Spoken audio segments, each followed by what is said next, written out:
Is Marvel Rivals using engagement optimized matchmaking to give you bad players on your rank up game so that you play the game longer and it looks better for people trying to invest in their product? So I'm going to try my best to answer this question. But before we get started, I have no real proof of this. So obviously this could just be all cope, of course. I know I'm probably going to get a comment or two just saying, oh, just get better. Like, you're just bad at the game.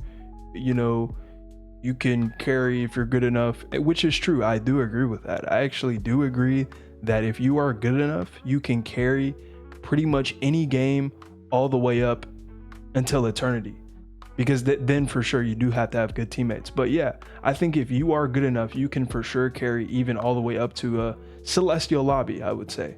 But I actually looked up, what does EOMM mean?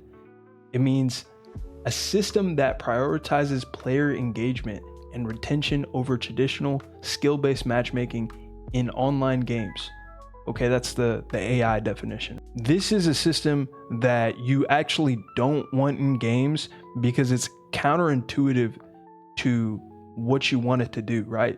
So it wants player engagement and retention for the investors over traditional skill-based matchmaking, which is what ranked should be, right? It should be fair. If you're in plat, let's say, you should have a team of platinum players against another team of platinum players, because it would be unfair if you were a team of platinum players against a team of diamond players. Okay, that makes the mode less fun, actually. And I've seen people comment on other people's videos that they've quit this game because of this feature, and it's pretty obvious that it's in the game.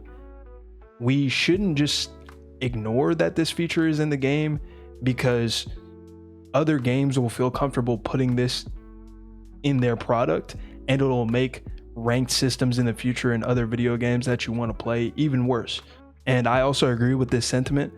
I feel like I don't want to play the game after I lose 5 games in a row of clear as day games that I couldn't win. It's pretty obvious when it happens. You get teammates running it down mid and supports that are just, you can tell they're just listening to music the whole game. They don't even have their headphones in.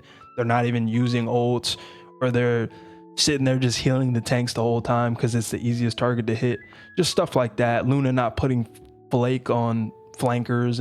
For my support players, DPS players that have like 15 deaths and they won't switch. They're just playing Spider-Man because they like swinging around the map. Tank players not trying to take space. They're just standing there, not walking up. And the rank, I feel like, is the biggest offender of engagement optimized matchmaking, has to be Diamond. If you're in Diamond, you already know that it's pretty much the worst rank when it comes to engagement optimized matchmaking, because I feel like that's the rank, and this is in most games. I've played Apex, Overwatch, Valorant, and Marvel Rivals now, all ranked. And I've made it to the highest ranks in those games. And in each one of those games, Diamond is easily the most unfun rank to play in. And it actually makes you want to get off the game instead of what engagement optimized matchmaking wants you to do, which is stay on the game and keep playing all night. But I actually scratched that about the Valorant thing. Valorant is pretty good about having players that know what they're doing in certain ranks. So never mind about the Valorant part. But Apex, I would say Apex, Overwatch, and Marvel Rivals, Diamond in those games is miserable. God forbid you're about to rank up in those games. Those rank up games have been the worst games of my life in my entire gaming career. It's not even close. It's the rank up games from Diamond to Masters and all those games. I feel like Diamond is the rank where you get to where you're finally good enough at the game to go against pretty good players. Like, they know the fundamentals for the most part. They know when to ult for the most part. They know they have pretty decent aim, right? The DPS flank. They know how to flank. The supports heal when somebody's low. So I feel like it's the rank where people are good enough.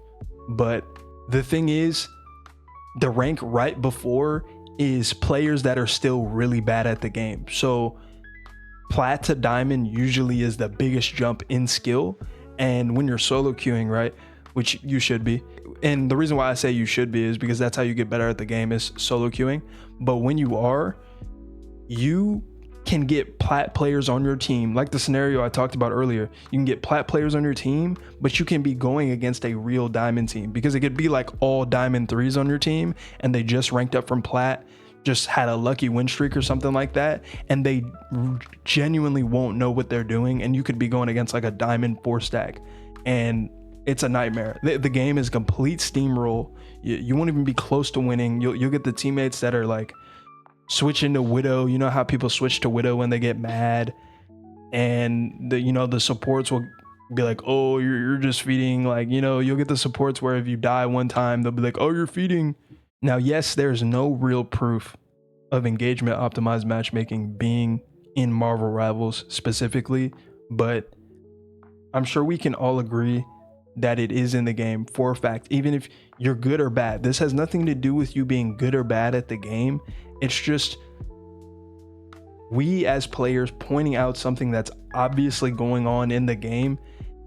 With more people, it's more obvious than others, right? And I'm sure anybody that's watching this can pull up a loss streak of theirs if they've been playing the game long enough and show me where, maybe you were underperforming a little bit, but you can show me a teammate that you had that was either throwing on purpose or he just had his monitor off while he was playing the game.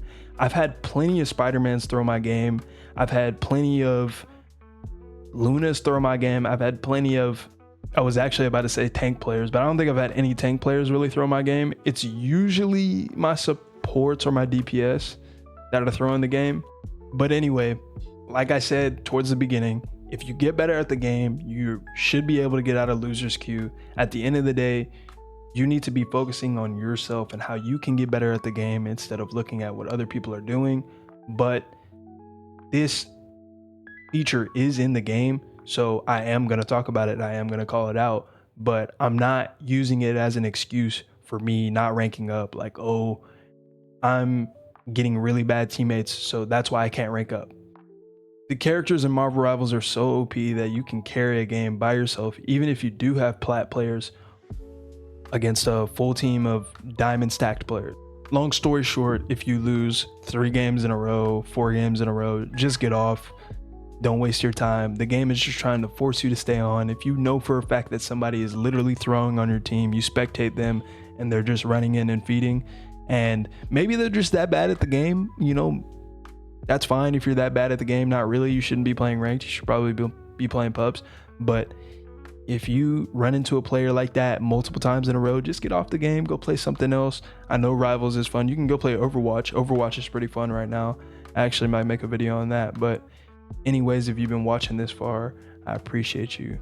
Have a good day. Peace.